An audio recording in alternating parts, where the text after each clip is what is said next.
Maihaw na jud kanok ba. Siyangan ba yata ko sa imo ano kay perminti lang ka makadaog ba itari. Kadaghan na ni nakadaog ba kay kusgan man gud ni siya unang nadaog ba kay isa ka bunal niya malagpot na ng kalaban ba. Mao gayong dako kay akong gihigtan o di na ako ipasok-pasok og lansang kay madlo ko makabuhi ba kay kusgan kay ning manukan ni. Tari na ba yan tani ugma pista dito sa Pikas Barangay namo ba.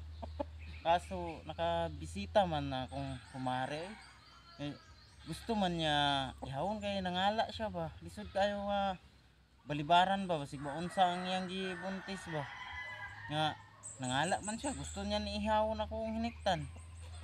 Nga ihawon na lang nina ako kay basig maunsa pa mahitabo sa bata ba kung iyang pangala dili sundon.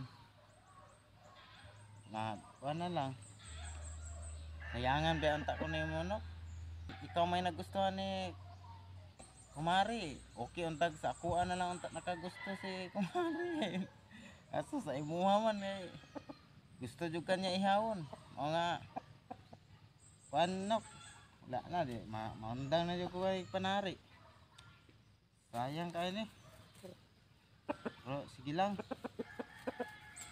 ay lisod na balibara ng pan ba di pangayo sa bata ba.